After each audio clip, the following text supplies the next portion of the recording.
Seghezi obtained his Masters of Science in Energy Engineering from the University of Bergamo, Italy in 2011.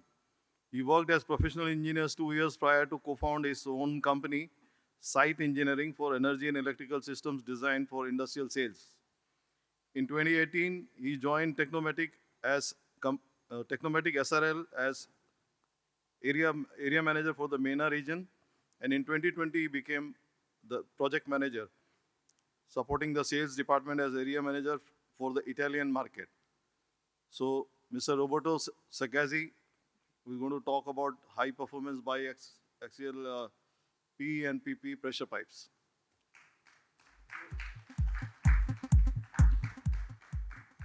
Okay, I have a little surprise, so I changed the topic of the presentation. So I hope that you are not, is not a big issue. I mean, the presentation should be a presentation in tandem with SEBIC. So SEBIC, in the person of Dr. IJ Teraya, is here with us today and will follow the presentation after me. And the presentation will be actually on the high performance of BXPE and polypropylene pipe. What I will talk today with you is about Technomatic, past, present, and future. We will see a company profile, very short part of the company profiles. We will have a focus around in my opinion, an important topic in technology today is a focus around Industry 5.0 and how you can use artificial intelligence in extrusion. And again, a collaboration with SABIC and what we do in the last year. So, short introduction to Technomatic. Technomatic is headquartered in Bergamo, in one of the most industrial area of Italy. And the company is offering made in Italy machines for the plastic pipe sector. Everything we do is inspired by our mission, so deliver to the market machinery for plastic pipe industry to produce more, better, and faster. And our vision, that is a lead technology recognized for the top level quality driven by innovation and innovation leadership.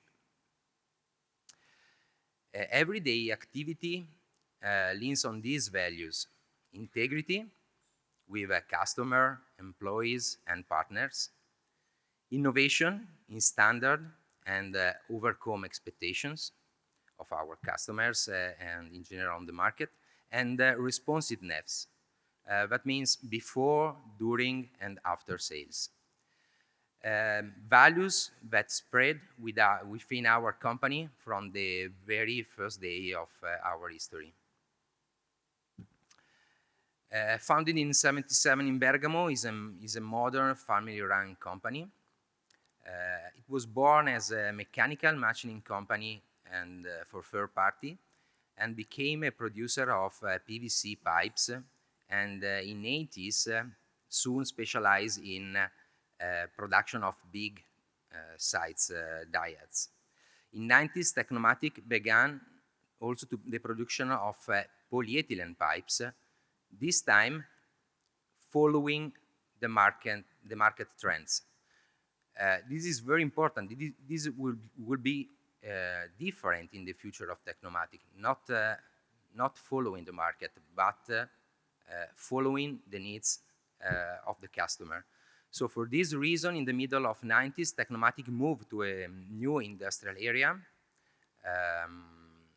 located near the International Airport of Bergamo, and designed and marketed the first series of single skew extruder, 20 diameters and 24 diameters.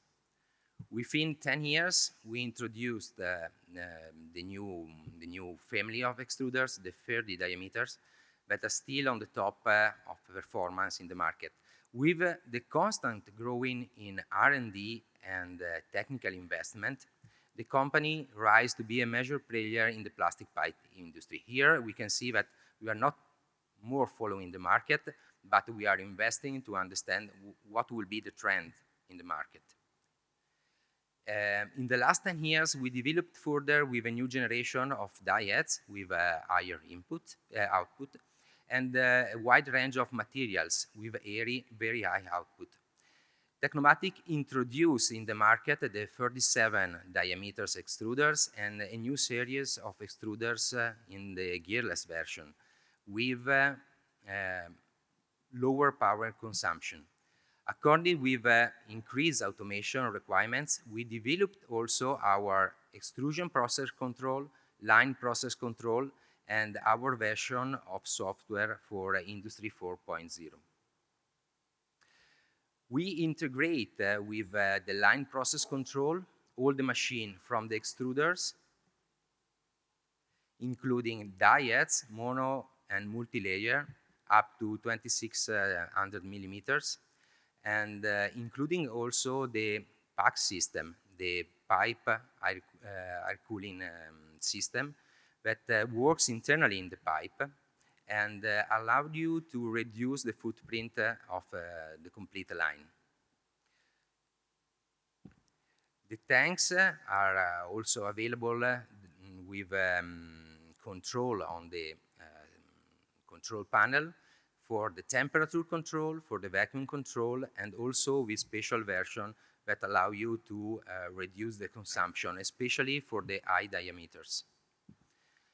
And in case of the turnkey solution, we integrate the machines starting from the 0 to 10 volts basic control, Modbus with more features, and OPC-WA controls for all the machine. Again, it's also possible to integrate third-party machine in our LPC.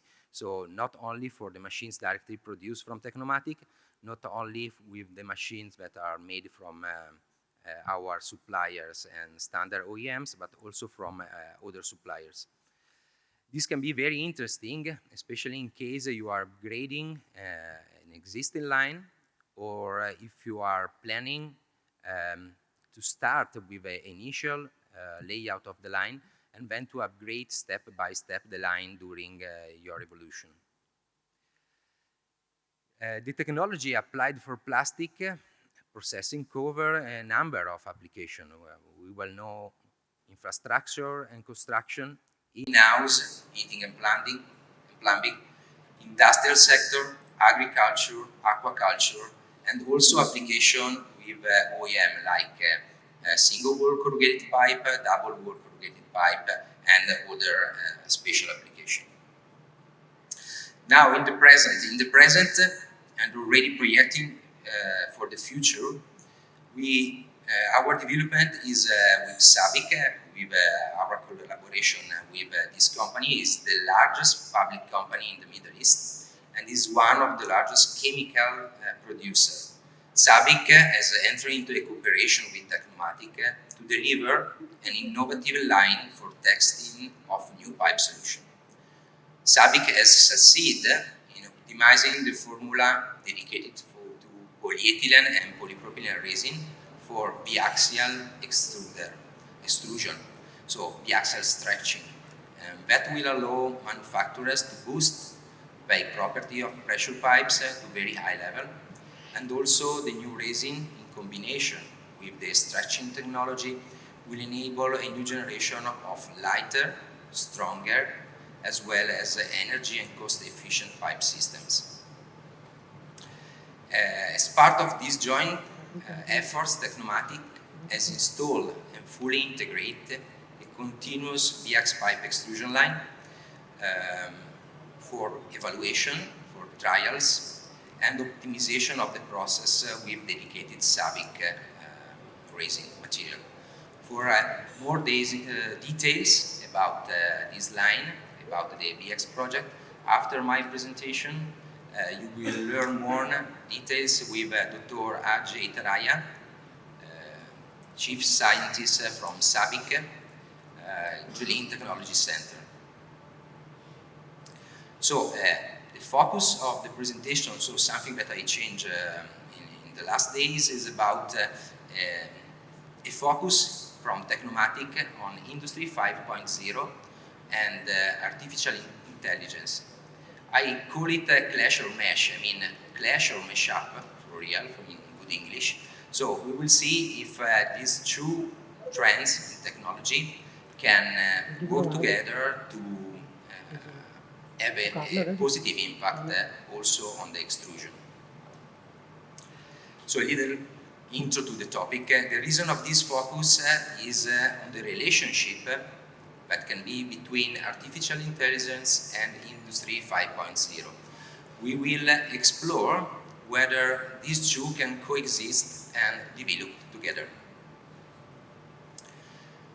So, first of all, what is Industry 5.0? So I would like to ask to you to do with me a little experiment that you can do during the next slide. Please check with your mobile phone what is Industry 5.0 on what you prefer, on what you want, on Google, on the AI system that you want to use, on your browser, whatever. And we will see why I'm asking this little experiment to you. So, in the meantime, Industry 5.0 is the last stage of industrial revolution. So, it builds on the advancements that we have done with Industry 4.0, but puts humans at the center. The goal is to create a more resilient, prosperous, and sustainable industrial future. So, what is now Industry 5.0 in Technomatic? So, what means today in Technomatic? We have a continuous improvement of the HMI, so the human-machine interface. We have software customized for the best user experience, and we have key performance indicators on the critical values, what is really important for you. So that means what you are focused on for real, you will have on the system from Technomatic. So it will be customized, the interface will be customized, and you can activate the KPI that you really need. So Industry 5.0, what are also the possible developments? The human-machine interface enhanced allow to you to have a better collaboration between the operative and the machine itself. Apart from customization, we are investing the first system of augmented reality for maintenance and also for skills development.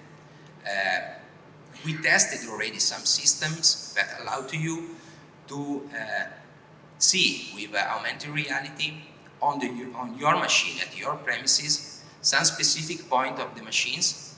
And in this case, you can imagine to work together with the remote assistance and try to fix the problem or the standard maintenance that you have to do on the machine and so on. This is very interesting. It's not ready, but we already tested and we have positive result with this. And this is also available for skills development, because at the same time you can enhance the training of people, of operatives directly on the machine. How to improve the customer and user experience? It helps in everyday working life.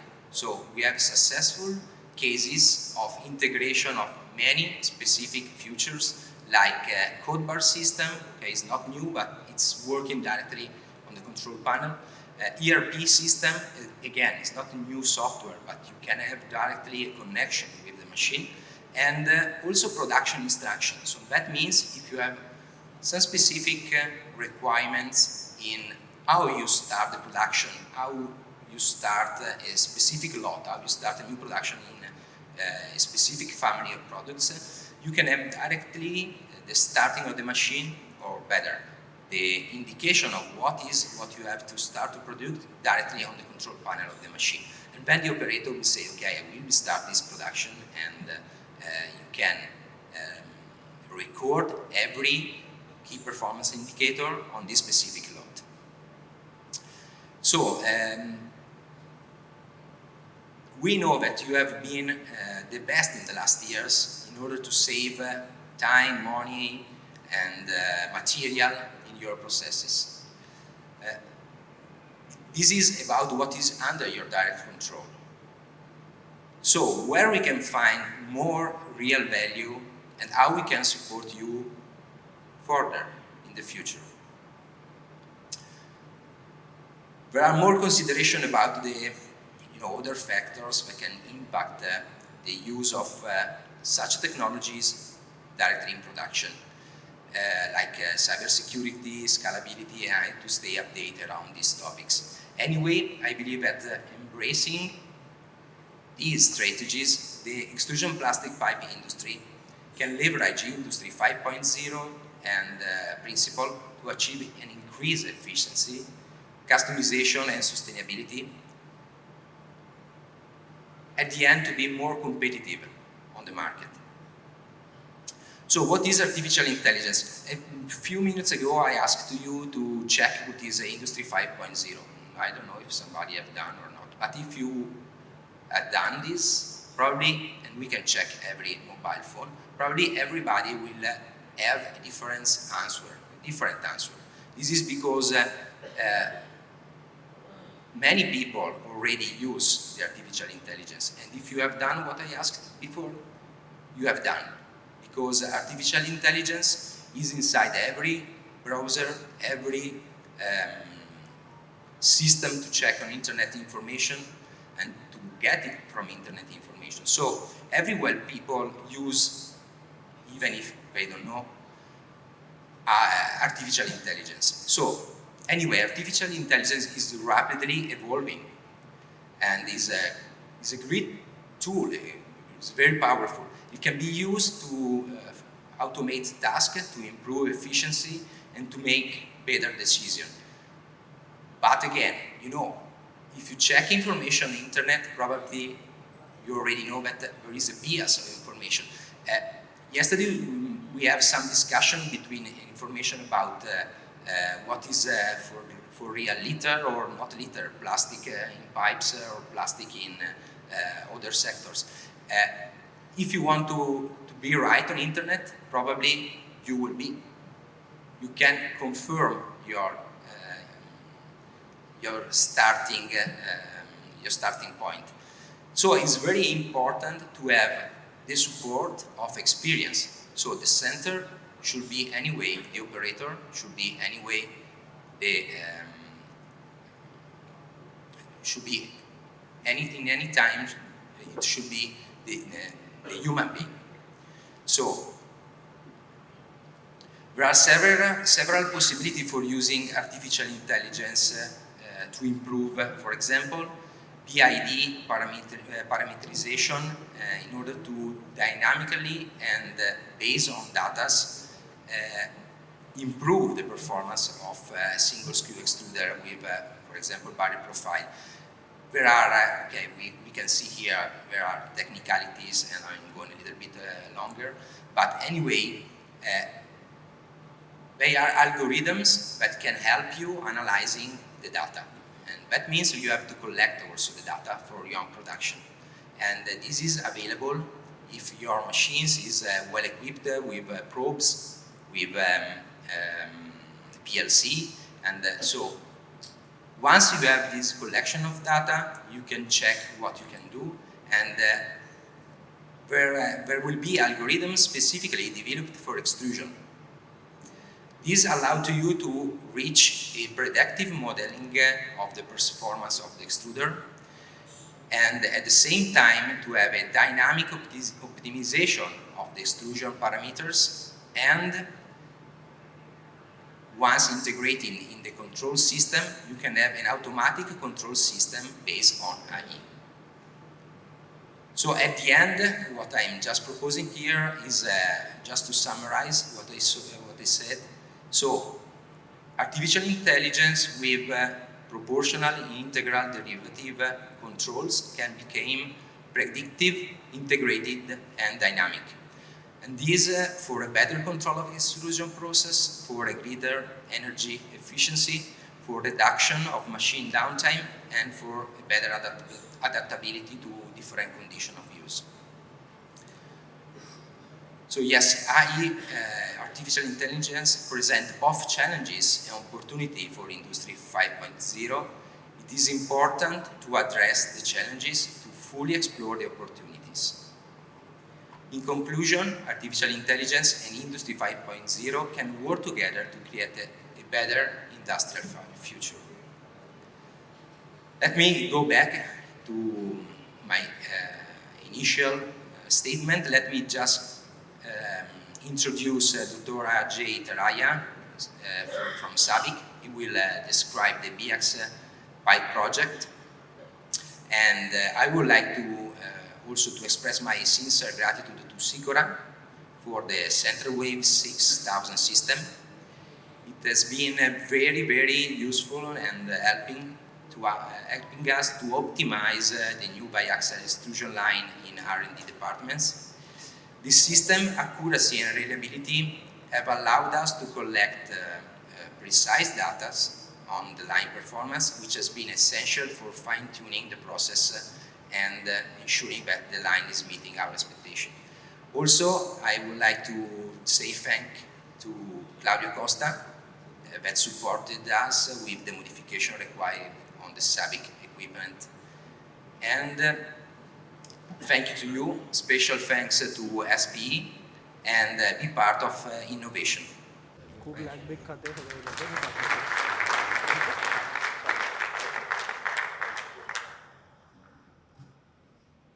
Thanks, Roberto. Now, we have the next speaker, Dr. Ajay Taraya. He is the Chief Scientist with SABIC. He is going to talk about inline process development for the production of biax, PE and PP pipes. Dr. Ajay Taraya obtained his PhD in polymer physics from the University of Leeds, UK in 1989. He worked there as a senior scientist for 10 years prior to joining GE Plastics, which was subsequently acquired by SABIC. Currently, he is working as a chief scientist of SABIC T&I, Geleen, the Netherlands. He has published over 50 papers in scientific journals and conferences and has co-authored a book chapter and holds over 15 patents. Dr. Ajay Taraya for you.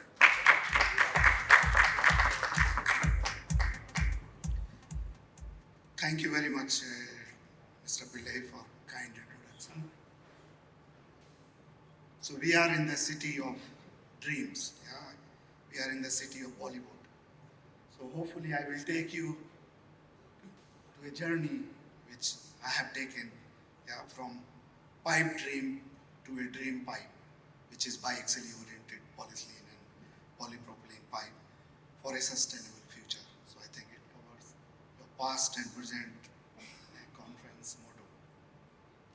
I will not be talking in detail about the inline process itself, machinery. Yeah, so thanks to Roberto, he covered quite a lot about that.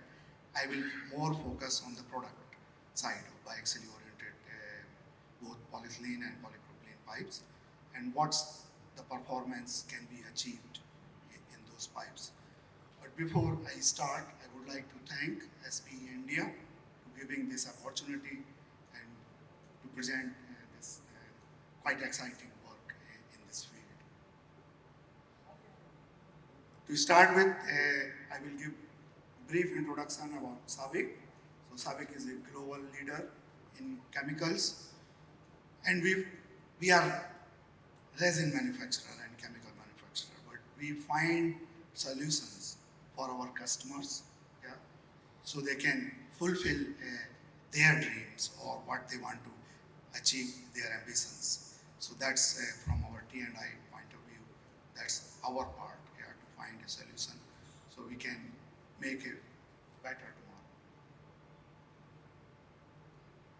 So about brief about SABIC. So it was formed in 1976. We have globally more than 31,000 employees working worldwide, and we have some around 50 different places in there, and we have filed, SABIC has filed close to 10,000 patents. We hold 10,000 patents. And globally where we are located, and particularly also I would like to point out, we have big presence, we have big R&D center in Bangalore. We are more than close to 300 scientists works. They are developing various products. And most of you, yeah, if you are coming to Bangalore, you are most welcome to visit our R&D site there. So our vision is to be preferred world leader in chemicals. To moving to about SABIC pipe applications, so we play big role. We have the resins covering domestic. Go back. So covering infrastructure, domestic, hot and cold, industrial, and agri and aquaculture applications. So all the grades, different grades are available in all those. And particularly in polyethylene, we have different grades, low sagging, from low sagging and for slow crack growth and all other aspects covering. And similarly for PP, polypropylene, so PP random, impact copolymer, PP RCT, and also in PVC, which is mainly based in Riyadh for run and maintain applications. And if whoever interested, they can scan the QR code and you can get the full portfolio of our grades. So that's about SABIC, but we want to move. So as I said, that I've changed a little bit about the title. So we want to talk about high performance biaxially oriented, both polyethylene and polypropylene pressure pipes there. So yesterday, Dr. Nisha gave very good background on polyethylene grade development going from up to PE 112 and targeting PE 117. But there is a limit through a chemistry route. We are almost hitting the plateau, the saturation point. How much performance enhancement can be achieved? Only by chemistry. So by combining both chemistry and physics and the processing technology, as Technomatic mentioned, that we can have a step change in terms of performance, where we are talking about PE 150 to 160, and similarly for polypropylene by having a special techniques to form these pipes, which I will talk about there.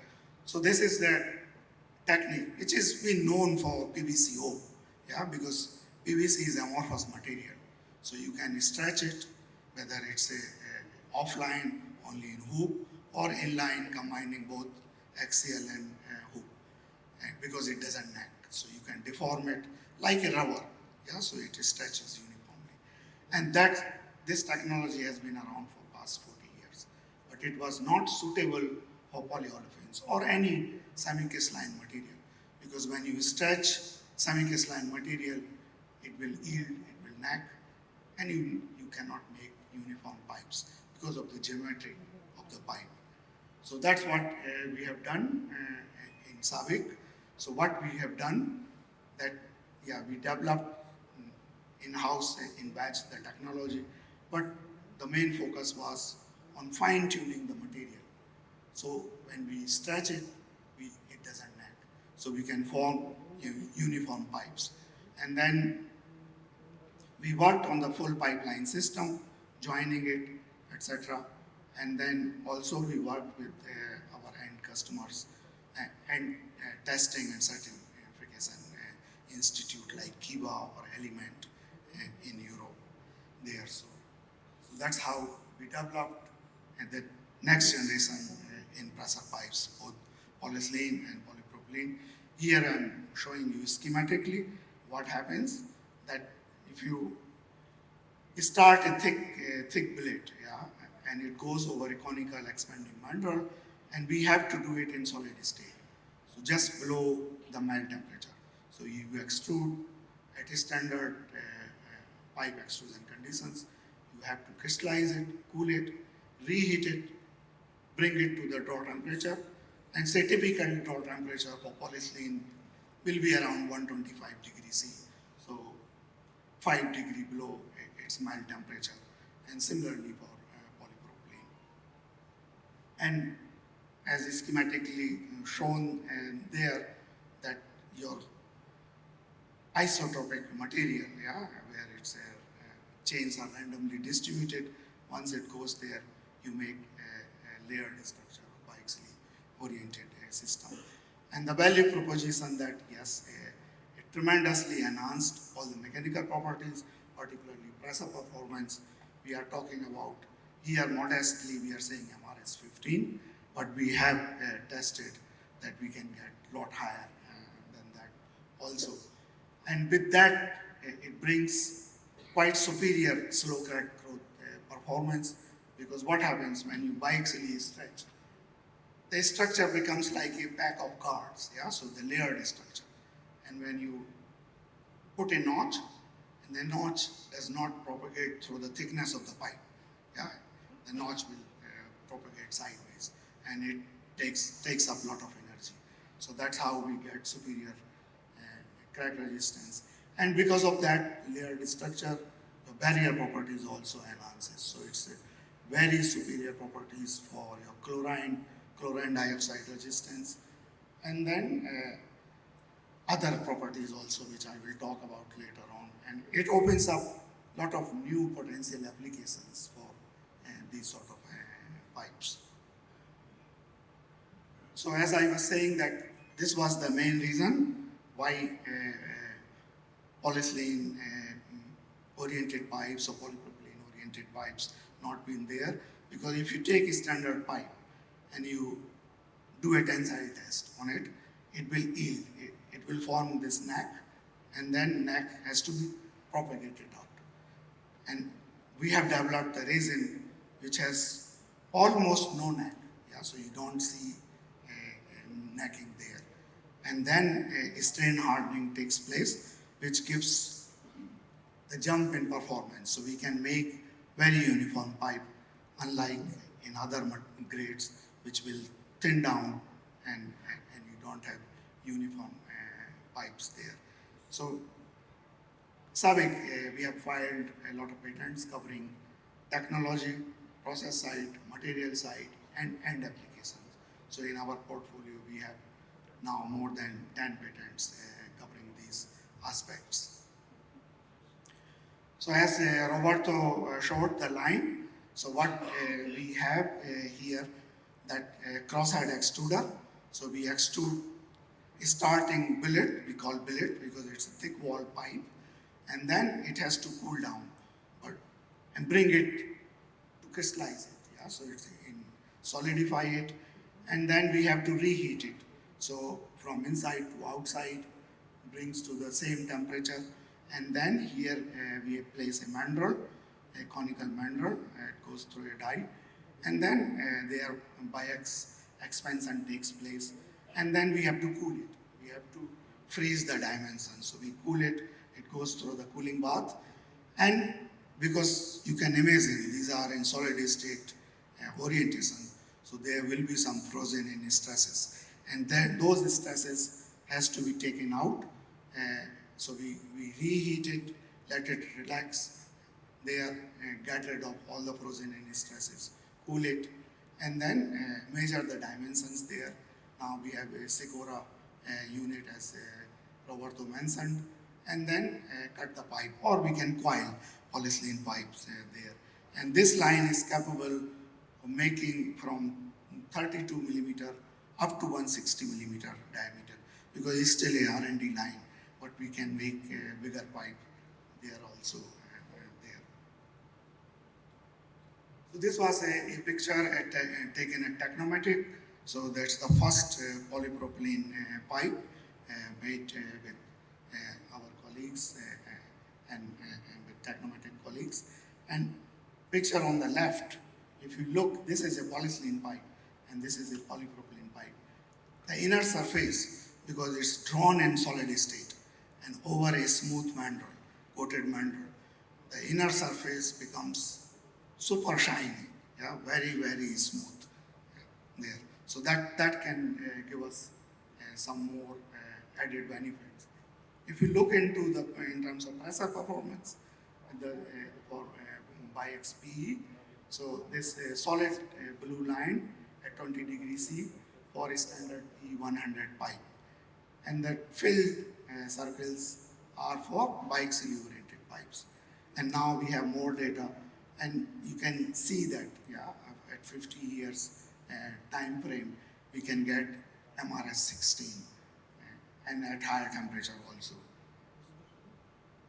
And similarly for polypropylene as well. So the solid line for PPR, polypropylene random, and PPRCT there.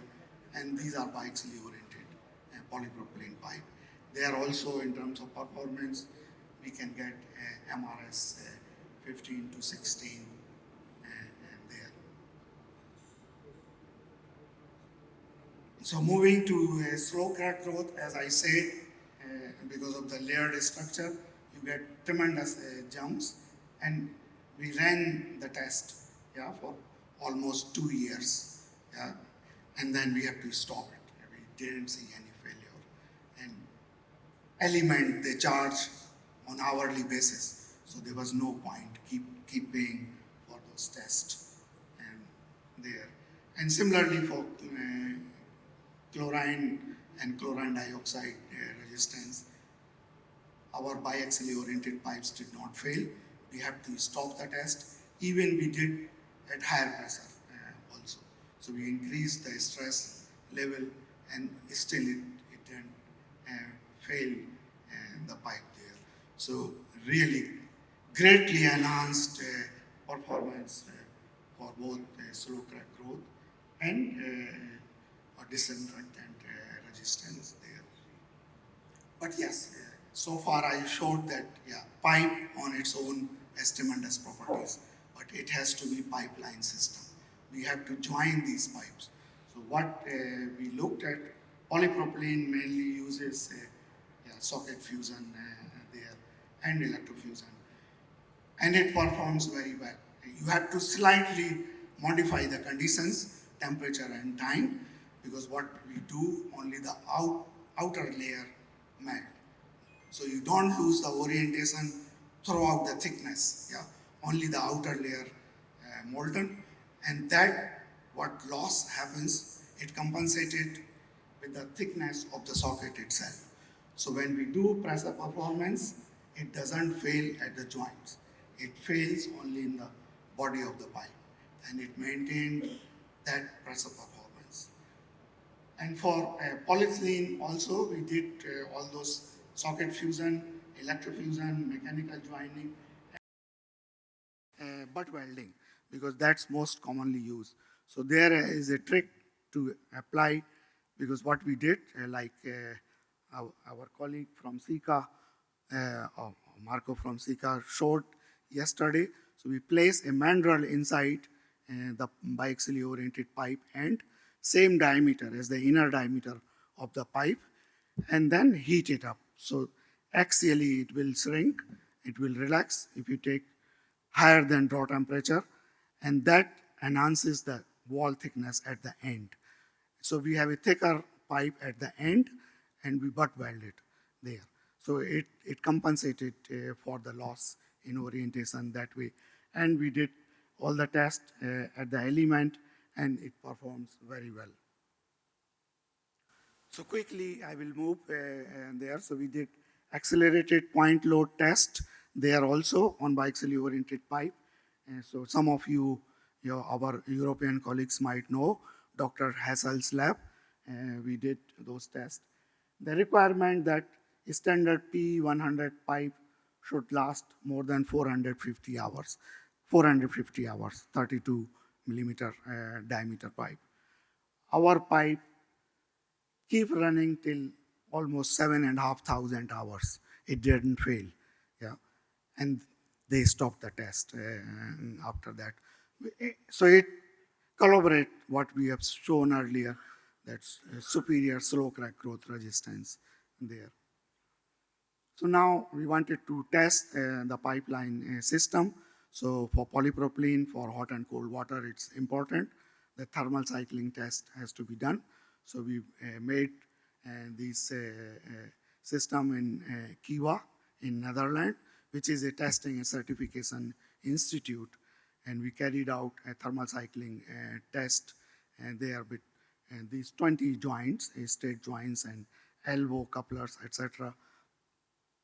there, and it passed. No leak, etc. No effect of thermal cycling from 20 to 90 degrees C, and we also increased the pressure also, yeah, and still it didn't fail, so it passed with really good flying colors.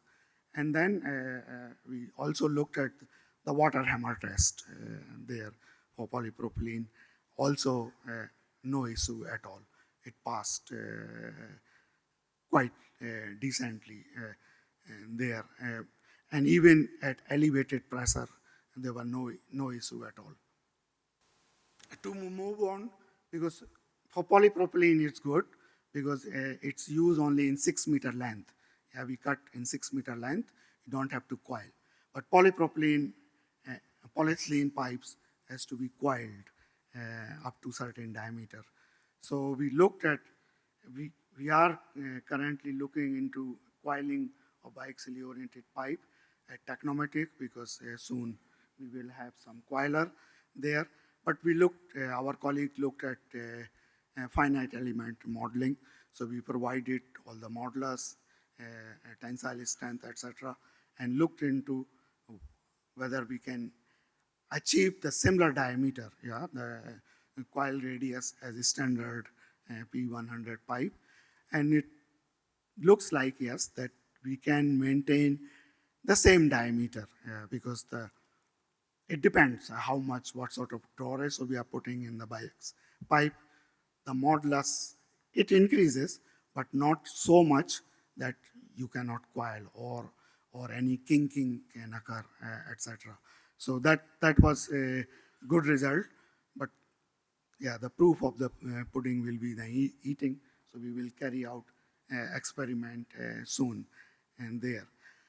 So to summarize, yes, we can have big benefit in terms of, if we look at the spider chart, all the properties and enhances over a standard P100 pipe, or similarly for PPR or PPRCT pipe. So many applications we can look into domestic, hot and cold water, including irrigation, and recently we start looking at geothermal applications there. So we can go even deeper, because we can make little thinner pipes also, and with orientation, not so significantly, but thermal conductivity also improves there. So it becomes important there. And because of the orientation, the impact properties also enhances, so certain for safety barrier, etc. So now, currently we are focusing only up to 63 to 110 millimeter outer diameter, but the target is to scale it up. And SAVIC is very much committed to bring this technology to the market. So our target is that by the end of this year, we want to hand it over to our partners. So we have 2 partners in Europe, one for polyethylene, which are the leading pipe producers, pressure pipe producers in Europe for polyethylene, and one for polypropylene. Polypropylene I can name, so Aquatherm in Germany. So they are the biggest PP pressure pipe producers, so they are our partner in that. And then after that, we will roll it out to other geographical locations. So yes, it's always a team effort. So I would like to acknowledge the following people from Technomatic. Initial work, we carried out fundamental works at the University of Bradford, and within SABIC also. So thank you very much for your kind attentions. I hope that some of you will agree that it has been a journey from a pipe dream to a drip pipe, and hopefully for sustainable future, because either you can use this pipe in two ways. You can have a material saving of 30%, maintaining the same pressure rating as a standard pipe, or keep the same wall thickness and enhance the pressure performance. Thank you very much for your kind attention.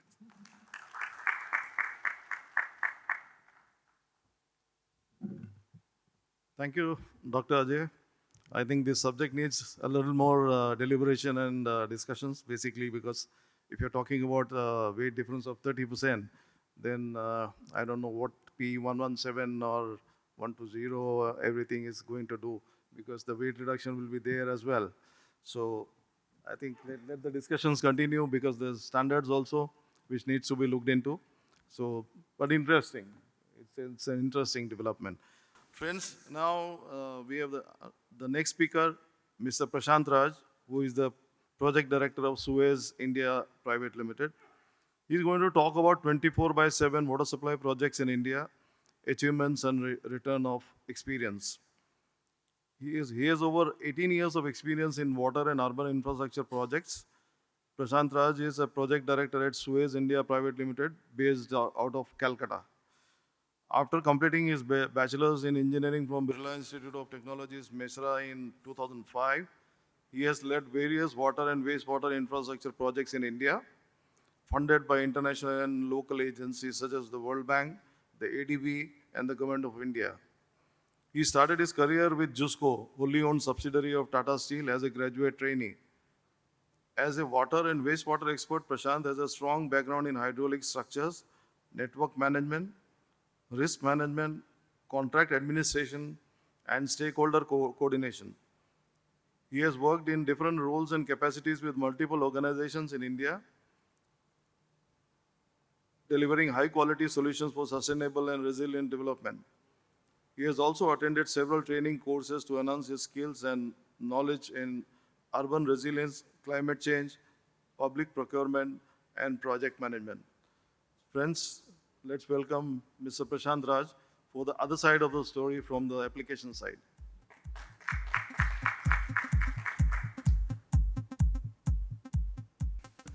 Thank you, Hariji, for this introduction.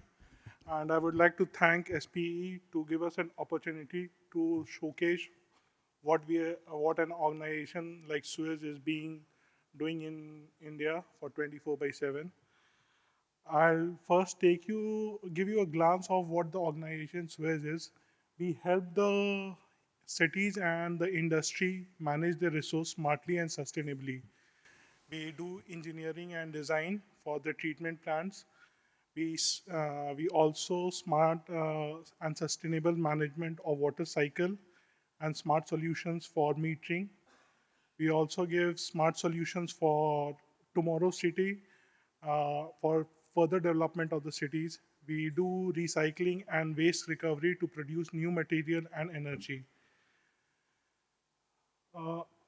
We are one of the most trusted name in the industry, and we provide our clients and help them to provide their customer to assess drinking water and waste sanitation management system.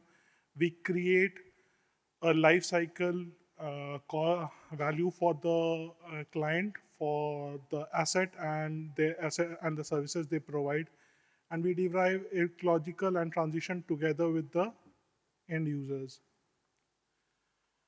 If you go by the portfolio of the organization, we are a 9 billion revenue company with 40,000 employees, and we have more than 1,600 patents. We have 9 R&D centers in France and Asia. On the business mix, if you see, we are 60% on the waste side and 40% on the water side. And on geography side, if we see 70% of our business is from France and 30% from the rest of the places. Our presence is in more than 40 countries where we provide services with respect to water, wastewater, and solid waste management. We are present in United Kingdom, China, Czech Republic, India, Australia, Senegal, and we have also been a big part of the Saudi Arabia process. In India, we are present in 40 cities. We have constructed more than 250 water treatment plants. Currently, if you go by the services contract, we have 9 big water management services contract. We have one huge sewer contract, which is a management contract of Lucknow city. We are operating and managing 25 WTPs. We are managing more than 3,000 kilometers of network. Apart from that, we are developing a 6,000 kilometers of network, which includes water and wastewater both.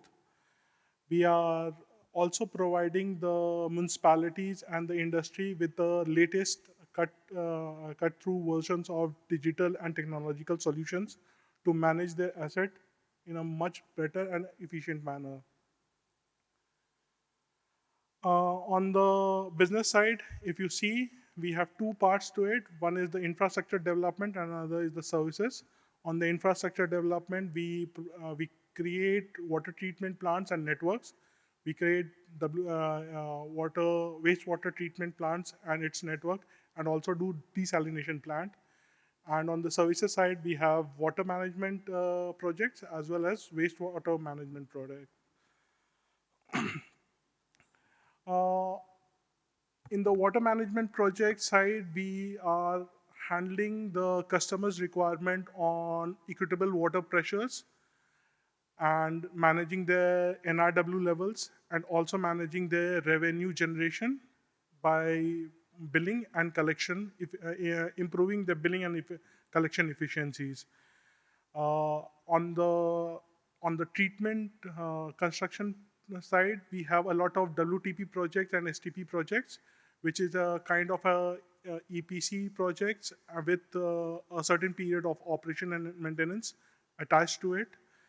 And hence, we have a huge part of services as well as infrastructure projects, which we are doing in India.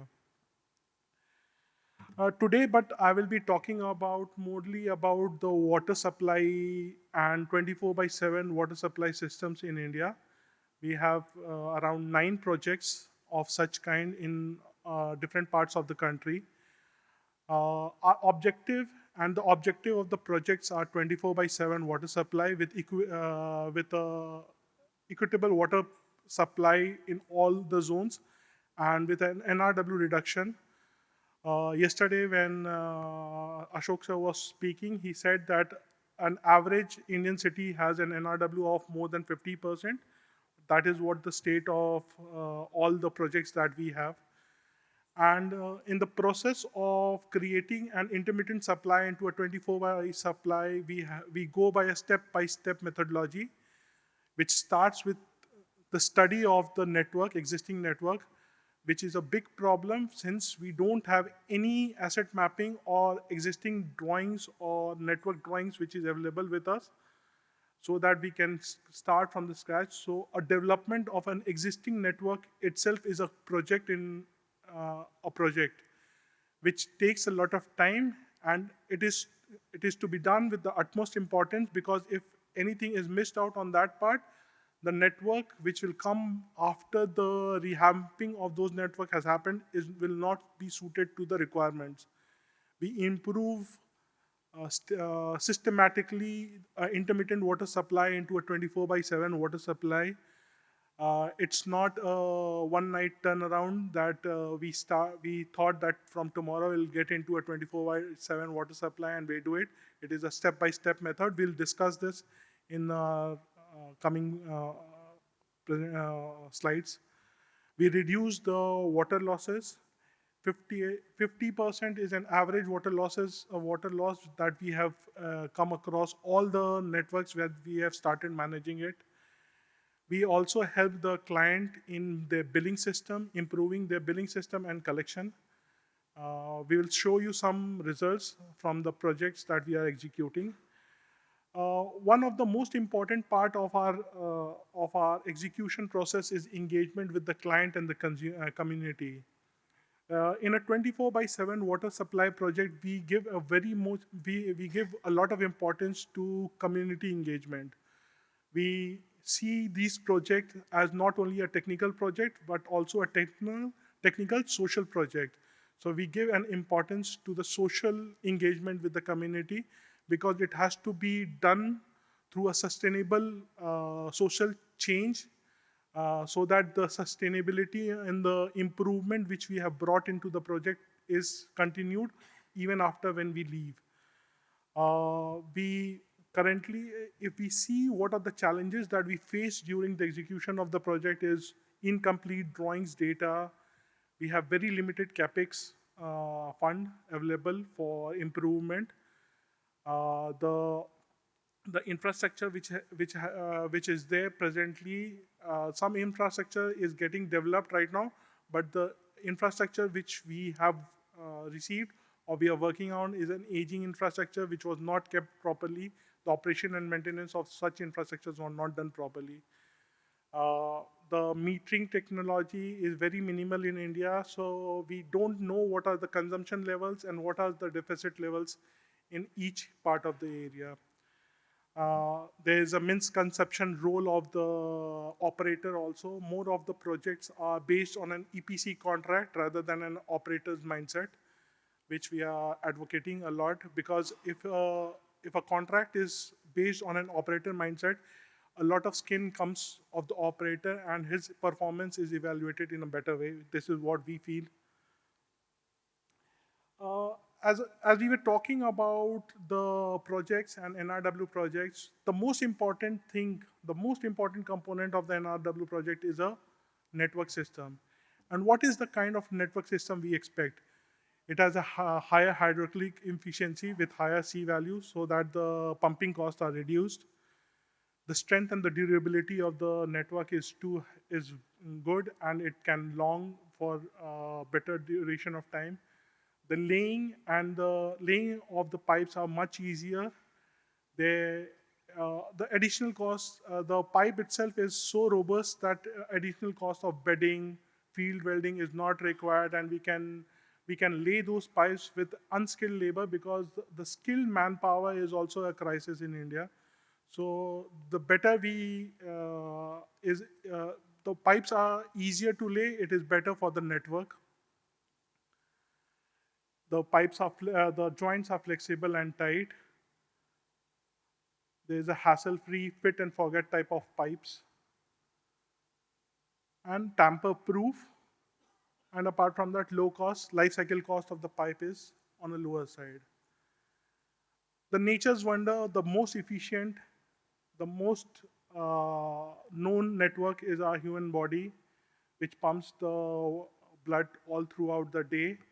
It's a network which is efficient, low cost, as well as self-healing system. And we see whether we can develop such a network or not.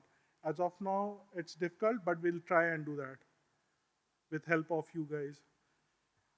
In the whole of the network system, when we go component-wise component, there are three major parts of the network system. The first one is the raw water rising main, which pumps the water from the water source to the WTP.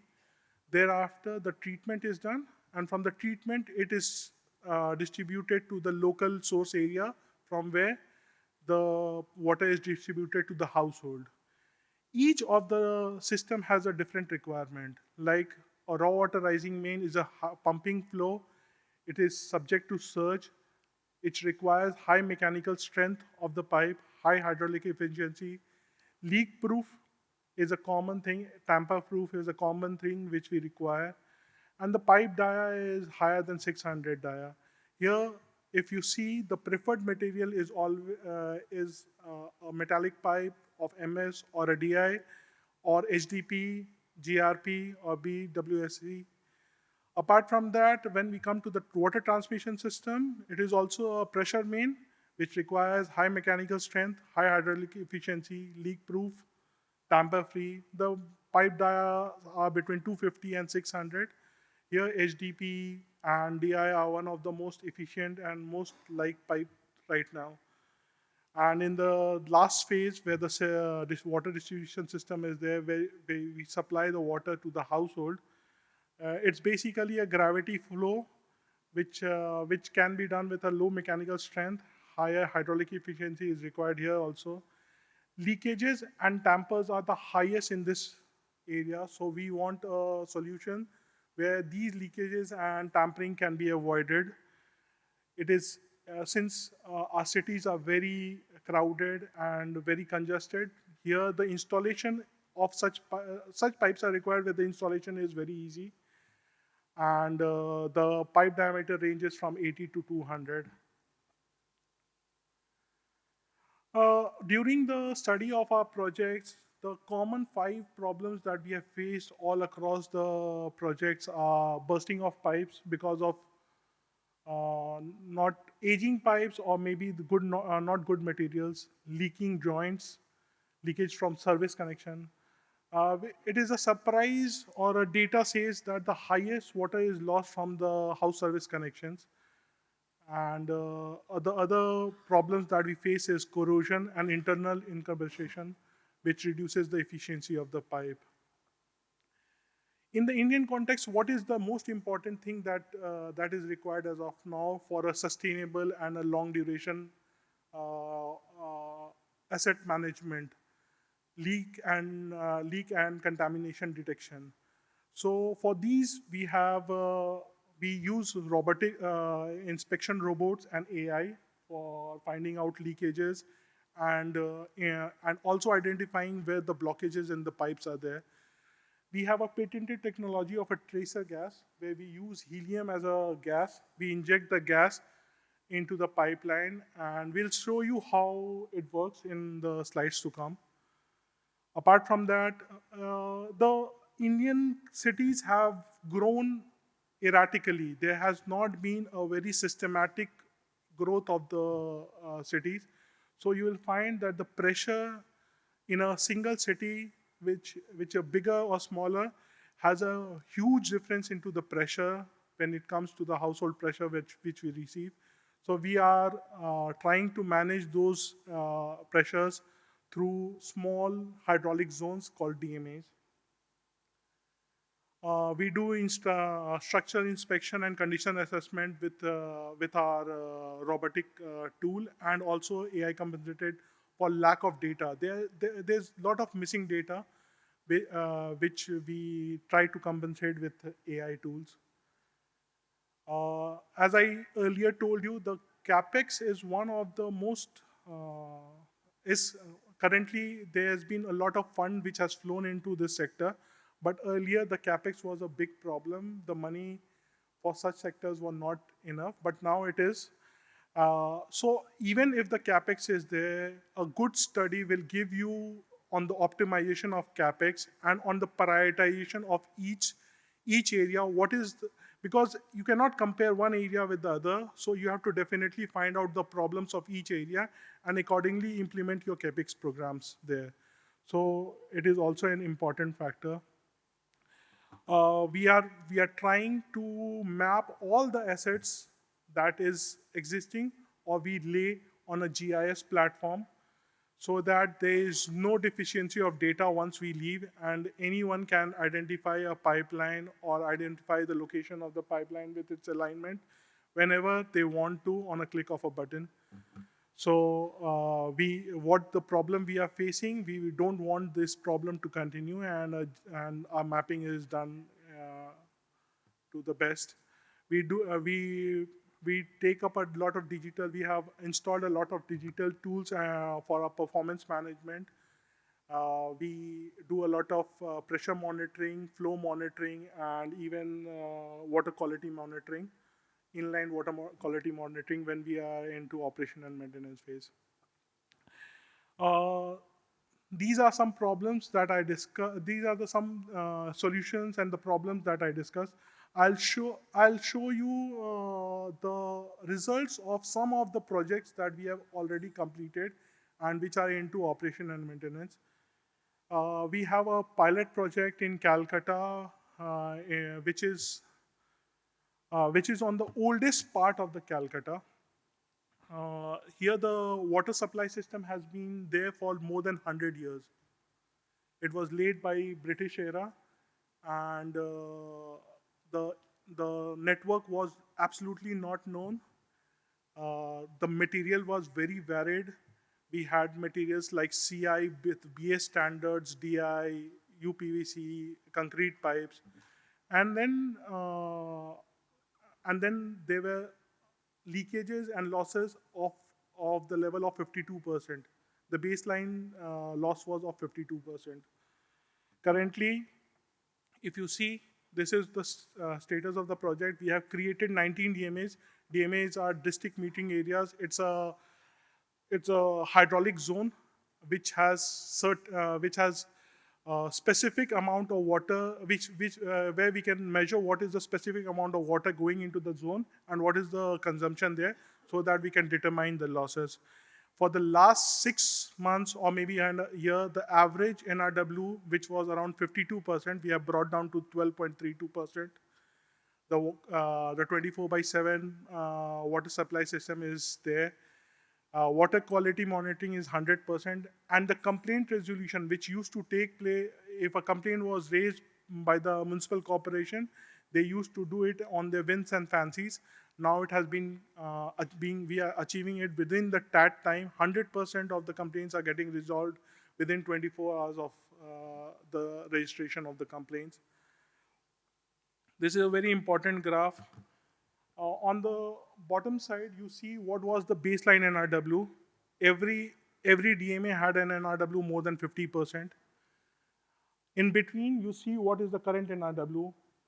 Almost all are below 15%. There are two to three DMAs where the NRWs are above 15%, and the above bar shows you what is the percent of asset replacement that we have done in each DMA.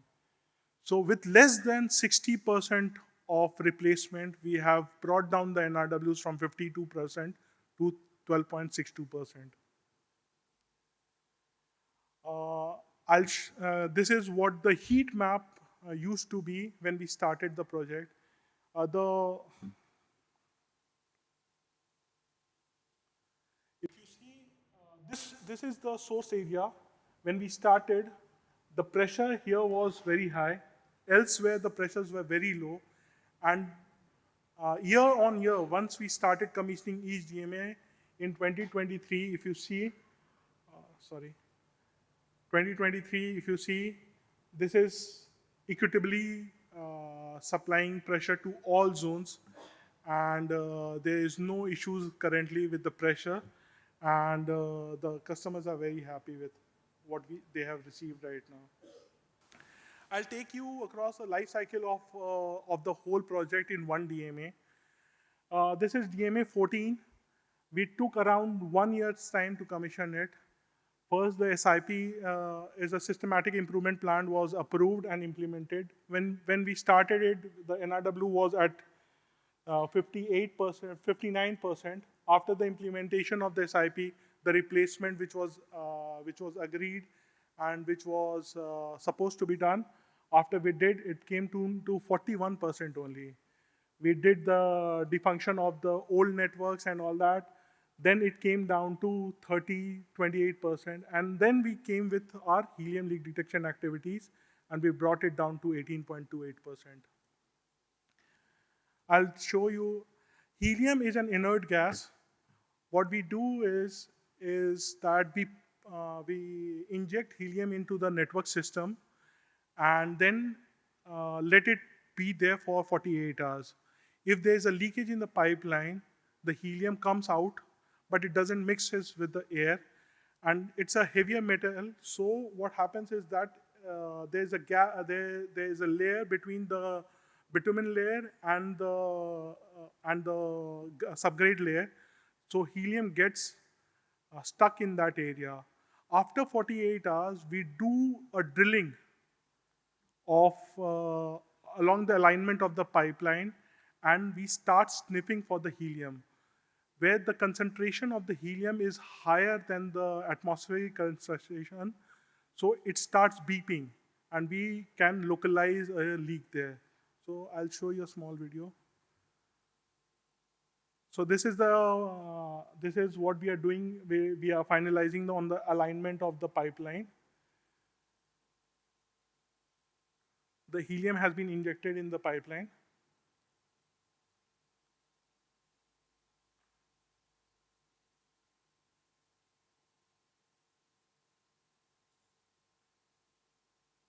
This is a machine which has the helium sniffer and the helium detector machine.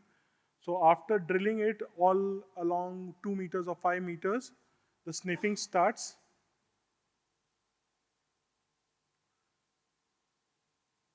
And it will give you an identification. If there is any leakage along the alignment and the helium has been trapped, then you will find out the leakage is along that localized area. And we do our interventions thereafter.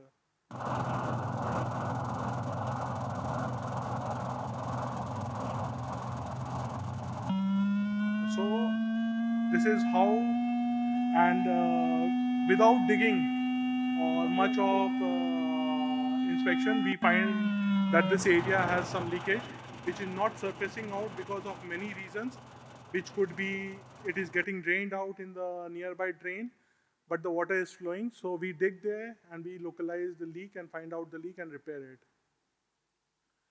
As we earlier said that a community engagement is a very big aspect of our project. In Calcutta, we created a self-help group called Jalbandhu.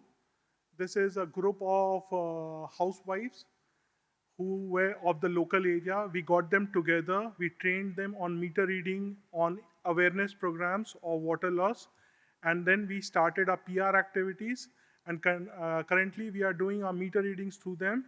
We have also trained around seven of them into a plumbing household management system. So they do small repairs if required inside the house.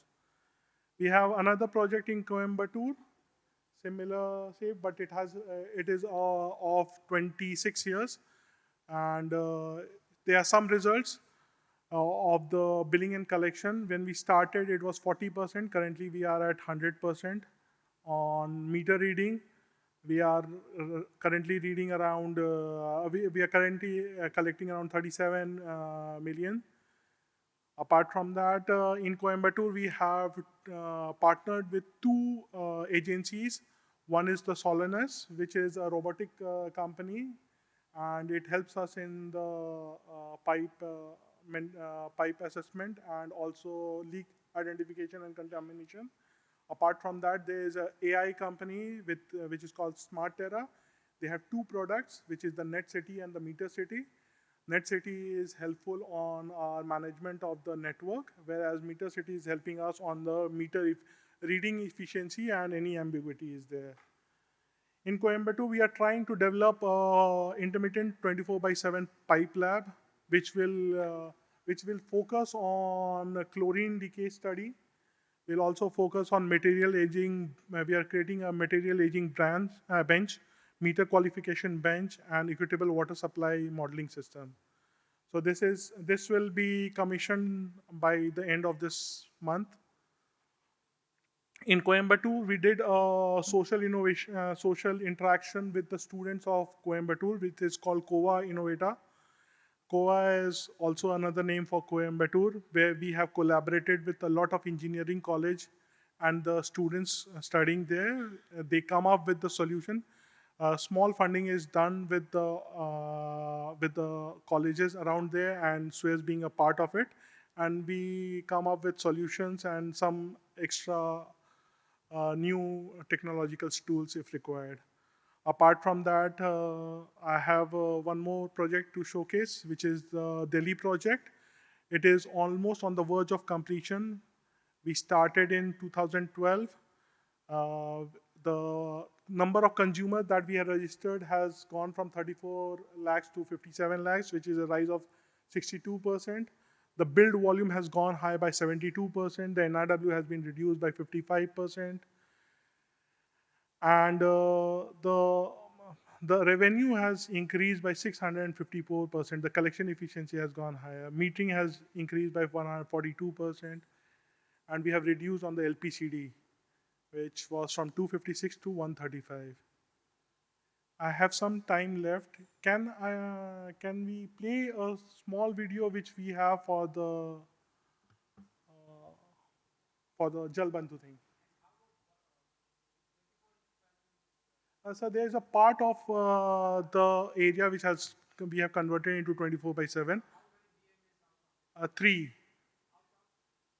It was around 9 or 12. Yes. We don't have the supply. The supply from the client side is missing.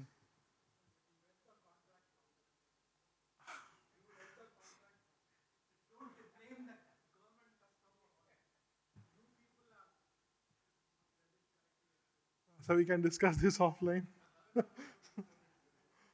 Can we play the...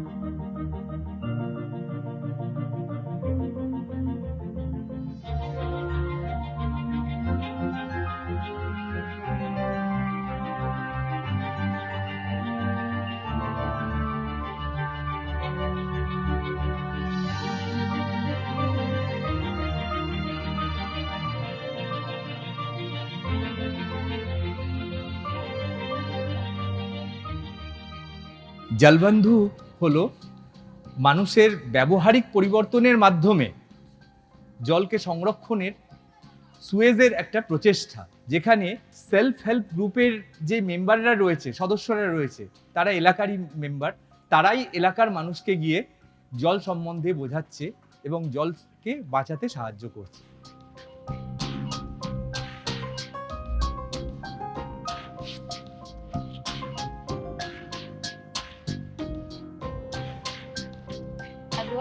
সালে corporation লোক এসে আমাদেরকে বোঝালো যে self help group করলে আপনাদের অনেক রকম সুবিধা আছে, প্রত্যেককে যদি 50 টাকা করে রাখি, টাকার প্রবলেম যেগুলো আছে সেগুলো সলভ হবে।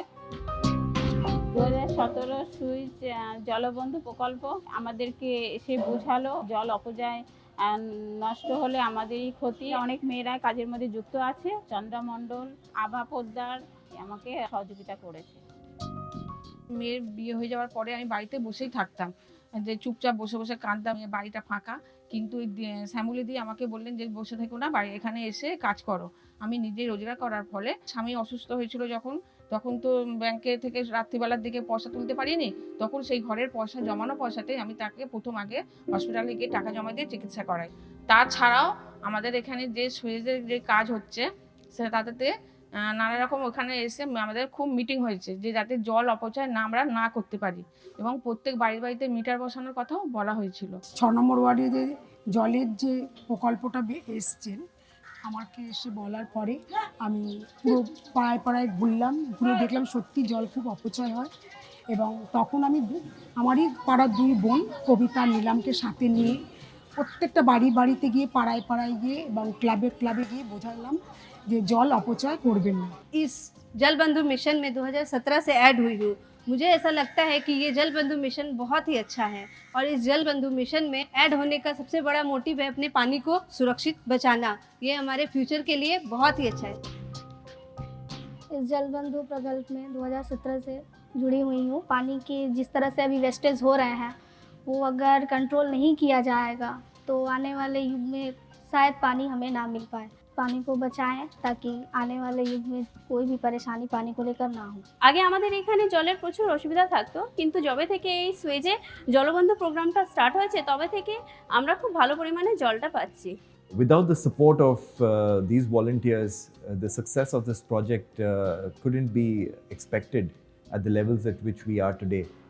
From what we started off with, a loss percentage of around, say, 50% and more, we now in commission DMAs with the support of the volunteers are in the range of around 3 to 7%, which is a phenomenal achievement considering that the community has rallied around and supported us in terms of making this change.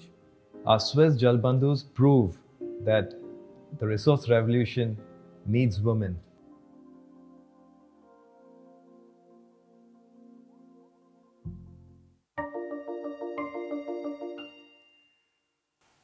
Thank you everyone for being such a patient listener. Thank you all.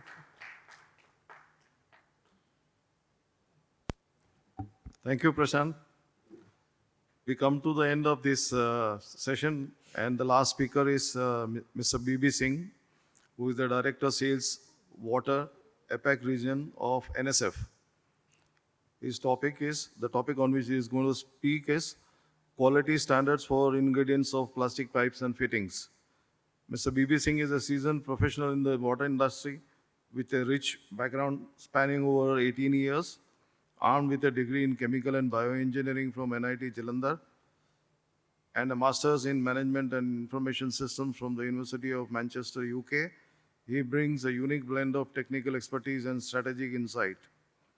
Throughout his career, Mr. Singh has worked extensively in both water treatment and wastewater treatment sectors, gaining hands-on experience with cutting-edge technologies such as RO, desalination, UF, MF, SBR, MBBR, and MBRs. For the past decade, he has been a valuable asset to NSF, where he plays a pivotal role in supporting companies across the APAC region with their product certification requirements in the field of plastic pipes, plumbing products, drinking water treatment units, distribution system components, water treatment chemicals, etc. Mr. Singh's commitment to excellence and his profound understanding of the water treatment and related products make him a distinguished professional in the field, contributing significantly to advancements in the industry. A leader and trailblazer, he has created an indelible mark in the industry through his leadership and accomplishments. Ladies and gentlemen, Mr. B.B. Singh for you.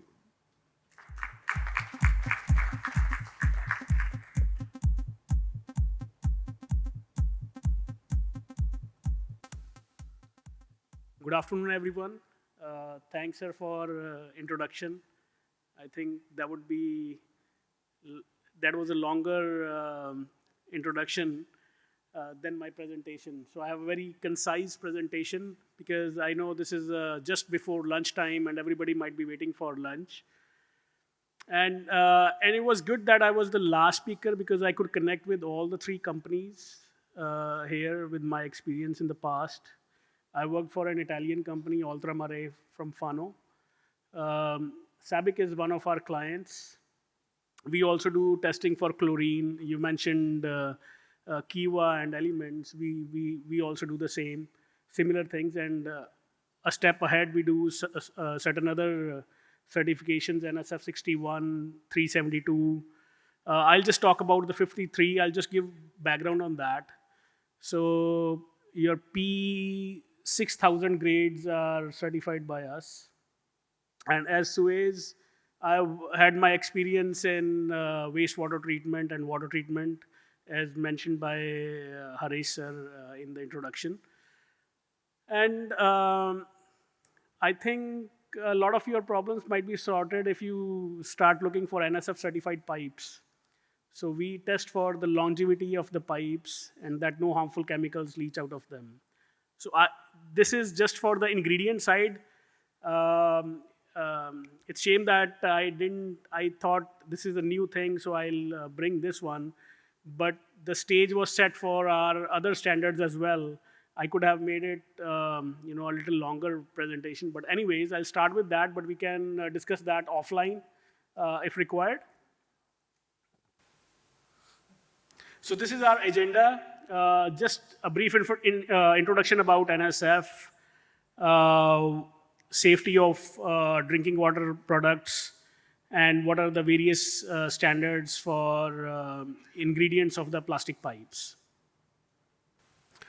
So NSF started 80 years ago. We are just celebrating our 80th year this year and 15 years in India. So we started in 1944 from University of Michigan's Public Health Engineering Department. And our mission is to improve human and planet health. It's a not-for-profit organization, so we are into making standards, certification of the product, testing, auditing, consulting, and training. In field of water, we are not doing very much into consulting because we are testing and certifying the product. So it becomes a conflict of interest that we are consulting as well and then certifying also. In other fields where we are in pharma and food, we do a lot of consulting and trainings. And as I mentioned, a lot of our standards, especially in NSF 61, 372 are mentioned in US Clean Drinking Water Act and Safe Drinking Water Act. So it has to be certified to NSF 61 for any potable water product from source to tap. I'll mention that as well in our coming slides. So we are into water, food, pharma, ISOs and all, but we'll focus just on global water services. Anything which comes in contact with water from source to tap. So I'll just give you an example, a few examples of those where you can see NSF logos. The Kent RO system in your houses, if you see that this blue logo, you'll see that those products are NSF certified. And normally everything which we certify is either it goes underground or is behind the wall, so you might not be noticing that. And in case you buy Vedika, Bisleri Vedika water bottle, you'll see there is a NSF logo on the backside of that bottle, and because that water is certified by us. Catch water, mineral water, that is also certified by us. If you go to PVR, if you go to Cafe Coffee Day, you buy the water bottle there, they have got NSF certifications on their water bottles. And we are part of almost everybody's life here because every quick service restaurant you go globally, be it KFC, Starbucks, their kitchens are audited by us. So I'll not go into details of that, but we'll stick with the global water services. So municipal drinking water products, be it tanks, coatings, valves, pumps, fittings. So we'll cover everything here by an example that if we are drawing water from a source, be it river, so it starts with a pipe. So that pipe is certified by us, be it polyethylene, PVC, CPVC, DI, MS. So we certify all that. And if there are coatings on the pipe, we certify the coatings as well. So then the pumps, there was a name of Xylem in Suez presentation. So Xylem pumps, Grundfos pumps, they are certified by us if that has to be used for potable water use. So in the same way, membranes, Dow membranes, hydronautic membranes, RO membranes, UF membranes, even the sand, activated carbon, whatever you think of from source to tap, going through the municipal water treatment plant, coming to your house through the tap is certified by us. So all water treatment chemicals, various disinfectant chemicals, be it chlorine gas, chlorine dioxide, sodium hypochlorite, everything is certified by us and it is mandatory in US as per the Clean Drinking Water Act and Safe Drinking Water Act. Then we have pools and spa certifications, residential drinking water, as I mentioned, similar to Kent RO, wastewater treatment, reuse, various septic tanks and all, they are certified by us. Then electrical safety for the products like pumps, where electricity is also being used and they have to be safe for human health. In that, we do some related electrical safety projects as well. So there are about 30,000 plus certified vinyl products, PVC, CPVC, 450 plus plants. So in this presentation, I'll just cover about the supply chain of the plastic pipes. Because earlier, our standards were more focused on the products. But now we have just introduced this new standard where, the pipe manufacturers, they can also have their supply chain, secured to get the raw material, which is a good raw material for their manufacturing processes. And the products which they'll source would again be safe for drinking water applications. And also we check for their various safety standards in this field.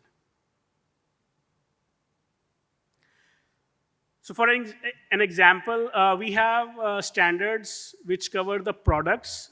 For example, CPVC pipes for hot and cold water applications.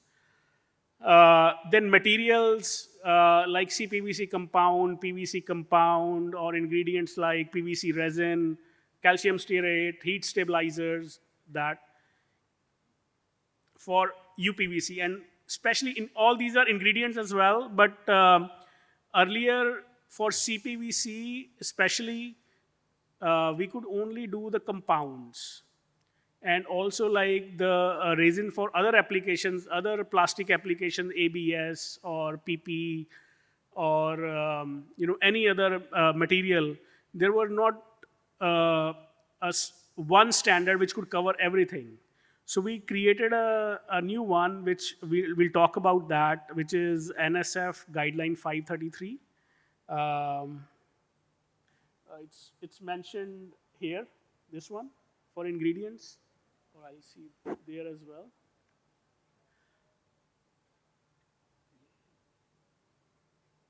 So these are the standards, as I mentioned, NSF 14, which is, we call it an umbrella standard, which covers everything which comes in contact, everything which is related to plastic pipes. So as sir were mentioning about polyethylene, chlorine resistance, then even geothermal, these certifications are covered under NSF 14. Fire safety, electrical conduits, anything where the plastic pipes are, this is a general standard which covers everything. And then comes NSF 61, which is for public health as a for components. So we test that no harmful chemicals leach out of plastic pipes when they are distributing distributing potable water, so that drinking water is safe. Then NSF 372, which is for lead content. We have seen in the past, National Green Tribunal has given a notification that the lead has to be banned from all type of plastic pipes, and BIS is also working on that. There are a lot of our colleagues are sitting here who are part of those committees. So we have a standard to check that as well. And then the latest one, NSF 533, which we'll be talking about in this presentation. Yeah. So NSF 533 covers everything which goes into plastic pipes: resins, colorants, processing aid, stearic acid, stabilizers, master batches, solvents, anything. And this is covered for all the ingredients, be it PVC, CPVC, or even PP, polyethylene, the rubber gaskets which are to be used in the plumbing side of that. So all the ingredients can be certified under NSF 533.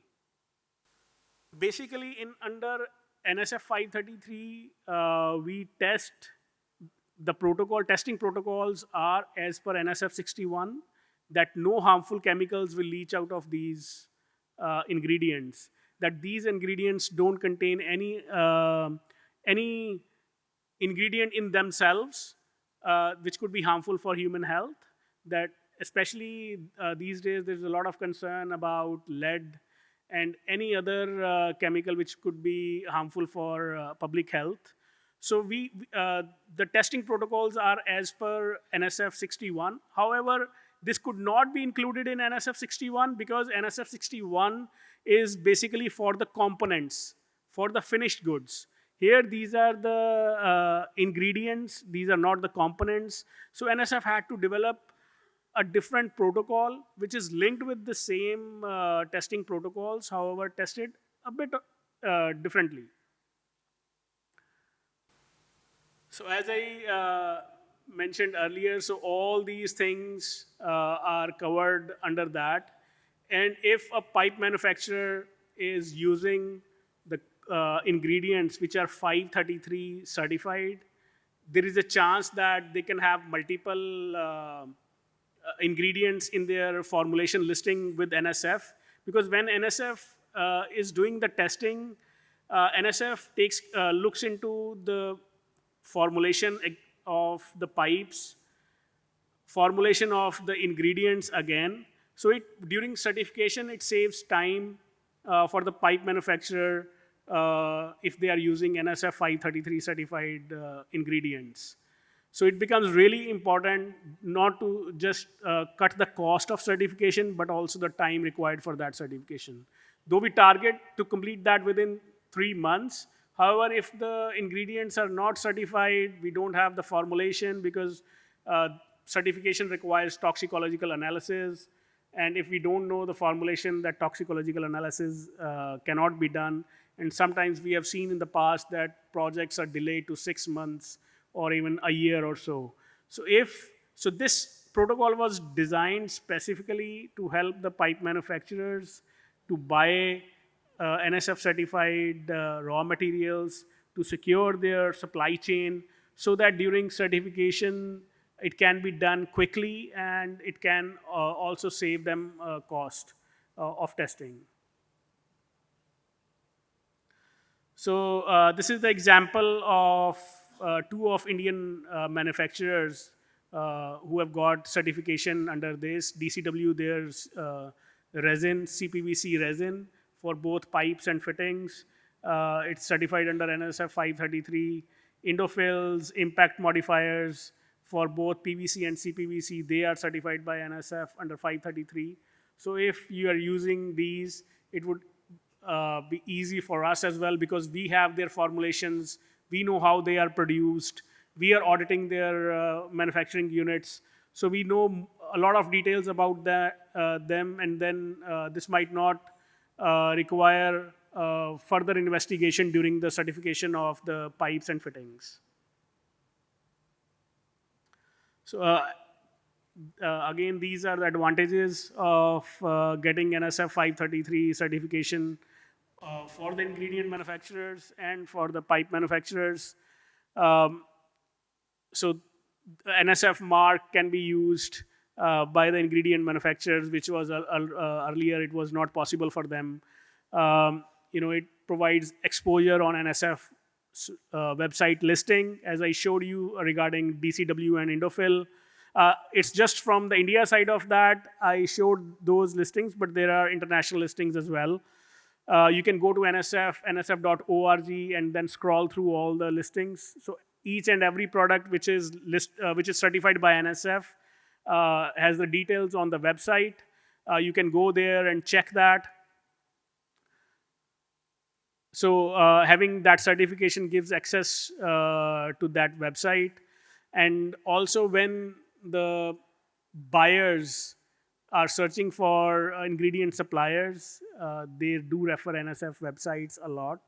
So that is a benefit for the manufacturers of the ingredients. And then health effects as well. You can make sure that the pipes you are manufacturing are made from the ingredients which will not harm the human health.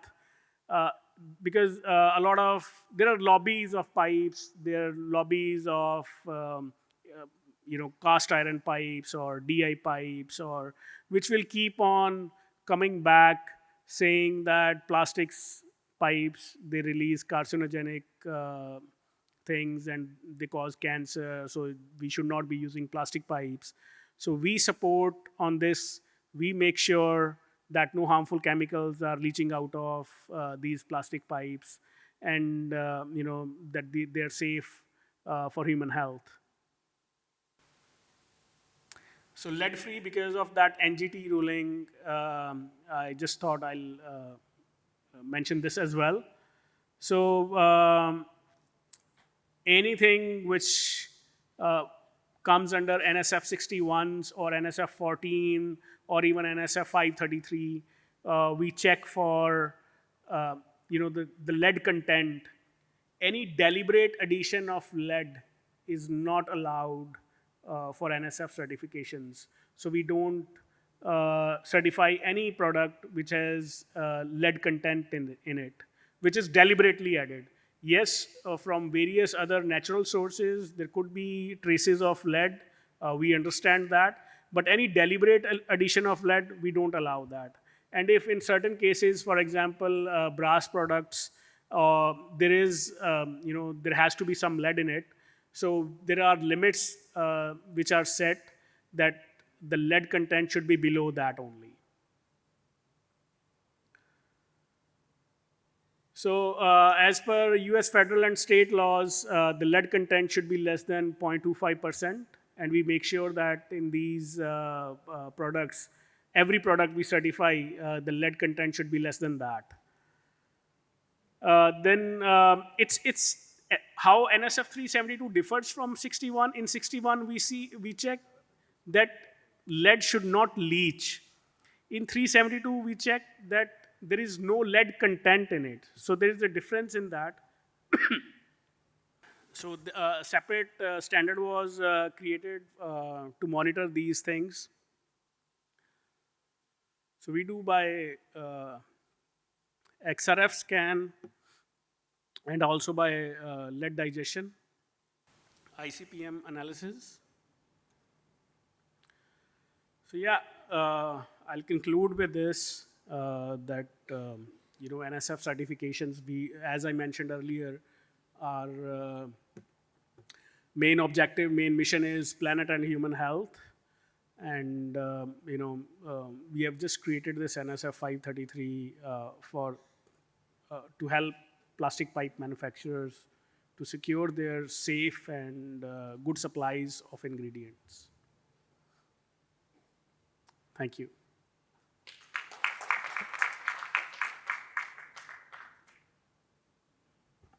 Thank you, Mr. Singh. Now, I think it's already lunchtime, but we can take some 2-3 questions, quick questions. Yeah, Prashant. Thank you. I am Prashant Nikhade from Baruch. Work with the BIS for the many standards. So if you talk about the piping, there is a clause that it says you should meet the WHO guidelines or the local guidelines.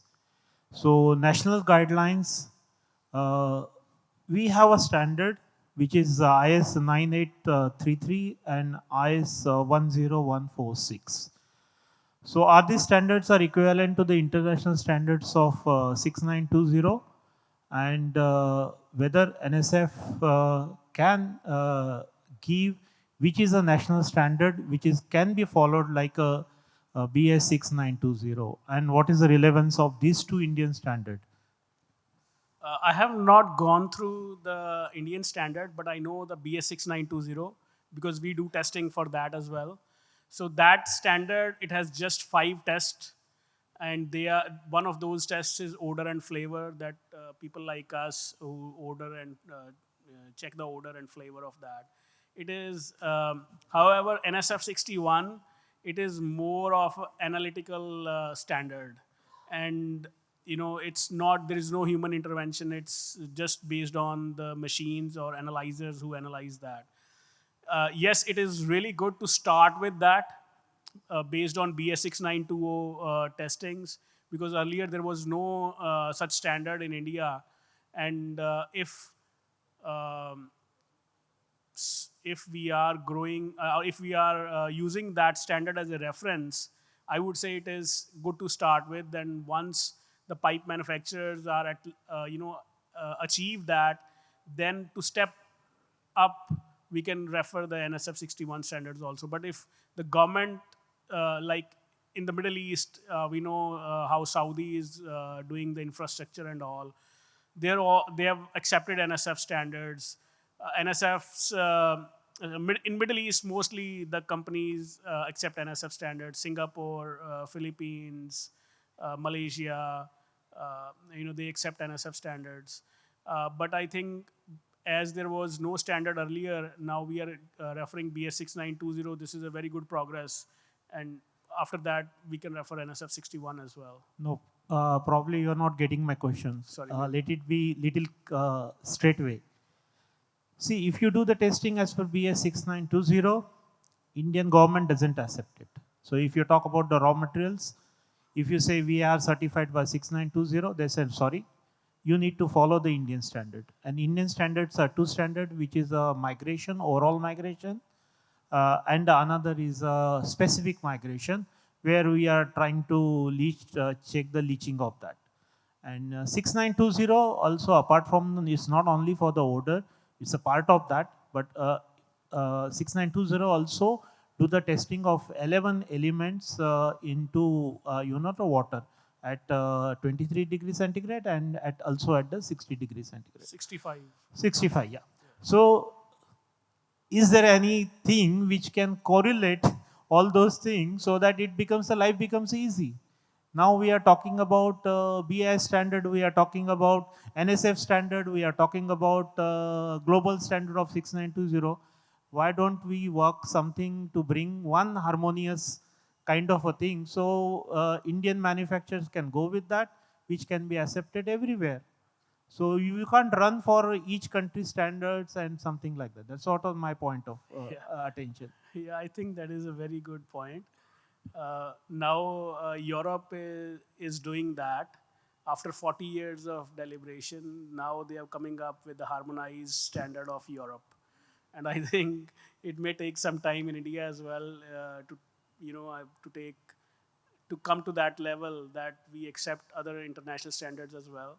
I think it's a long, I cannot comment long on that. exercise and may take time, I think. Yeah. So, but we can discuss keep offline the efforts as on. well on this. Keep the efforts on. That's it, Mr. Ashok. Here.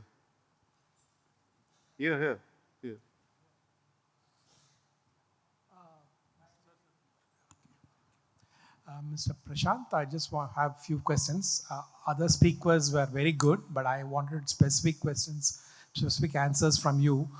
What is your selection criteria for you have done so many projects on water management for HDP pipe and MDP pipes.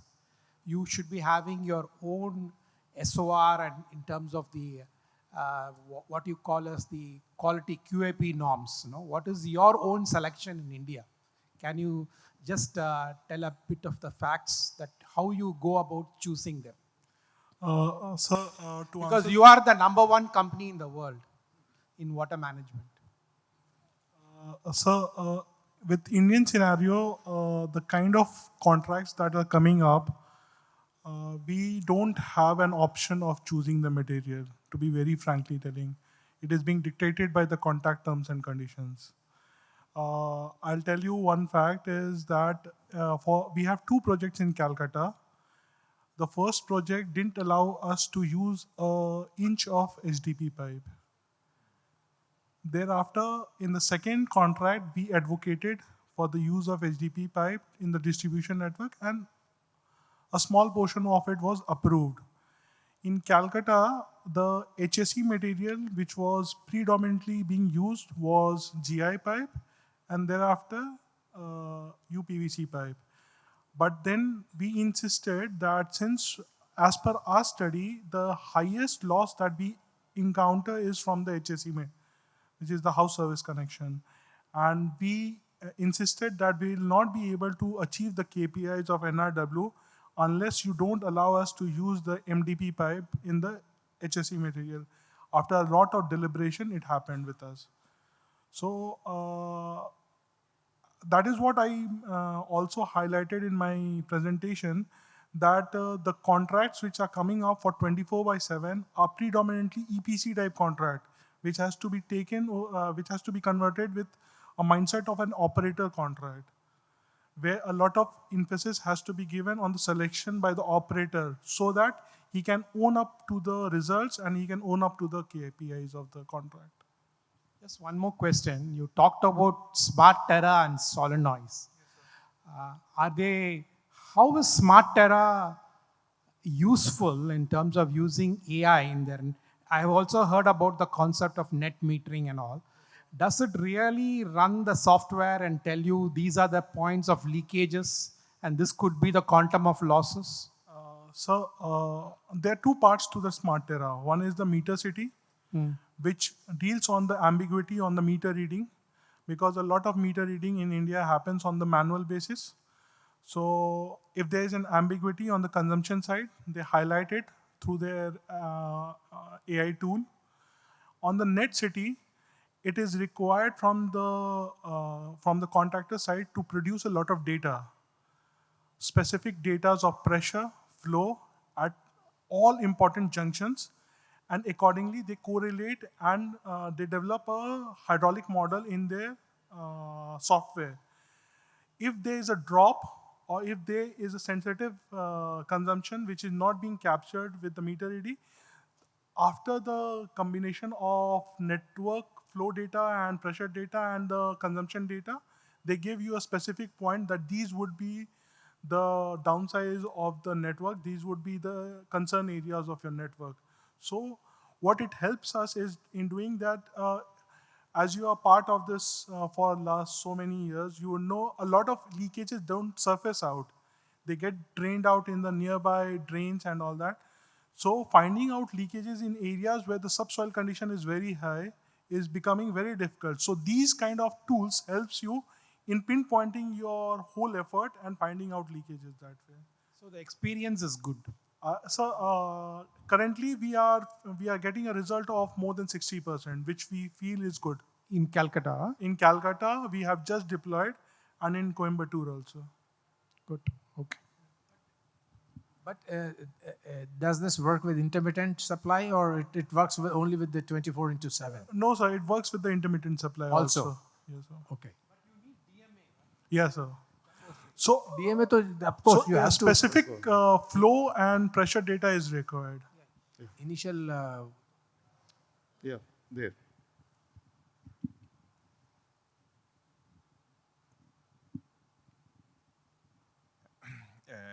I have a question for both Technomatic and Sabic for the two arguments, mainly for the bio-oriented PP and PE pipes that I found very interesting. My question is if you have already tested or if you see the possibility to use this type of pipe not only for pressure water but also for the sewage in order to save material, basically.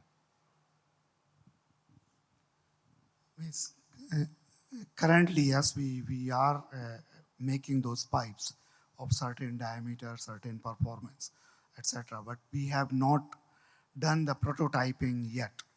Yeah, so that's the target end of this year. So currently we are doing all the digitalization and maintaining the quality, etc. And then start those program. So that's the target. Yeah. Okay. You see in the future the possibility to produce also pipe for the sewage application, so a thinner pipe compared to the pressure ones? Yes, it will be for water application. So and sewage also. Okay. Is that your question or? Yeah, thank you. Yes. It's still work in progress. Yes. So, I understand. So currently, because yes, we are focusing on still going on. Yes. Yeah. So we are focusing on 63 outer diameter for all the tests and 110 millimeter outer diameter. That's what the most important for STPE. But we have to go for bigger diameter to do all those tests. Yeah. Okay. Thank you.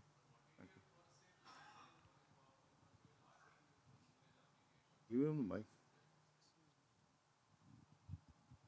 So material per se, PE, PP, both are being used for sewerage application very successfully across the globe. So I don't foresee any problem. It's only the post-extrusion process, and it has not. It is not going to have any effect on its application. I mean, usage from the sewerage application point of view. Only thing is that it may increase the cost. So we'll have to see the cost competence. That's all. I think my personal opinion. Yes. You are perfectly right because it's a low pressure application. So there you can go for material saving. Yeah. So that will be there. No additional performance required there. Sir, one question I have here. Vivek Mehta from Opal. I have a question for Sabic, Dr. Ajay again.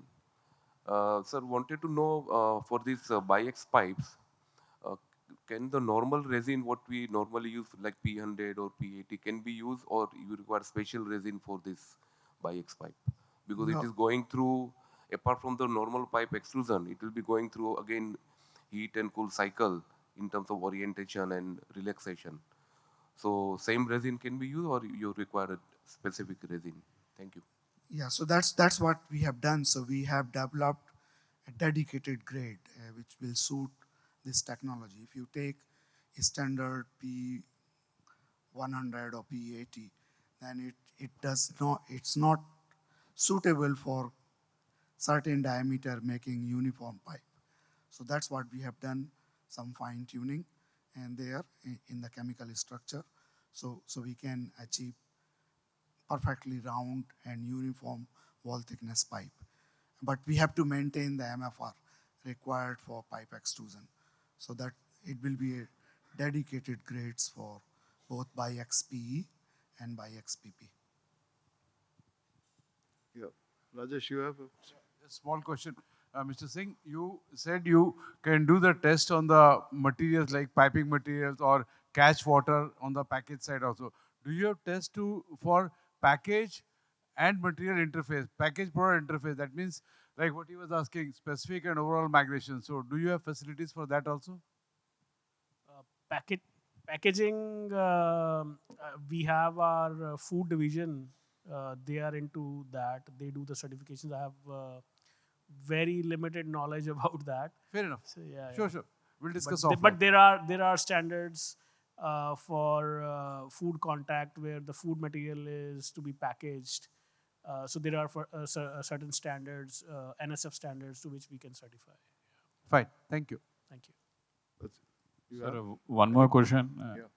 Yeah. Yesterday we were discussing about P112 and P117. Yesterday P125, somebody was saying that it was still restricted only to the research part or only to the books and has not seen the light of the day as far as commercial supply is concerned. And although it's a good to note that today we are discussing about a product biaxially P or PP, and you are telling that the MRS is more than 15. So I was just wondering what would be the applications like that would demand such a robust MRS, and what it is like. If P125 has not seen the light of the day as far as commercials is concerned, so where exactly this product, which has MRS of more than 15, we are talking about, sees the commercial light of the day, both for SABIC and Technomatic? Yes. So there are quite a lot of application where we need a certain like now SABIC Aramco together. So there is a gap between polyethylene and metal pipes. So a lot of applications are there being targeted. So we are looking into those.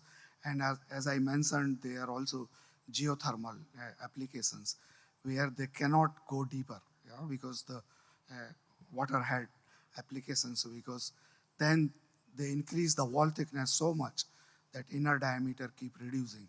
So they have like a conical pipe where at the bottom of that they increase the wall thickness so much. And so one of those application, I'm telling you, that's where it can easily go there and performance can be enhanced. But other thing is that, yes, okay, if you don't want MRS 15 or 16, but then keeping the same MRS like P100 or P125, you have material saving there because you don't need that SDR. So you don't need SDR 11, you have SDR 14 or 15 to meet that same pressure performance. Yeah. Sir, I have a question for you. What temperatures the orientation stays over there? At what temperatures loses the orientation? So for polyethylene, I showed you in the schematic of the line. So we are doing the heat setting after the orientation in solid state to get rid of all the frozen in stresses and try to stabilize the bi-X pipe up to 110 degrees C. That's the requirement. But currently we are at 90 degrees C. Till 90 degrees C, no shrinkage, no thermal expansion there. So, but the target is 110 degrees C. And for polypropylene, requirement in standard is 135 degrees C, less than 3% shrinkage. So we are working on that. Currently, we are roughly 20 degrees C below of the standard requirement. Otherwise, we have to make separate standards for both by XPE and by XPP. And that takes very long time. Okay. Thank you very much. And as we break for lunch, I request you to come back in about 30 minutes because we're already running behind schedule. So can we have the mementos, please?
Thank you for that, gentlemen.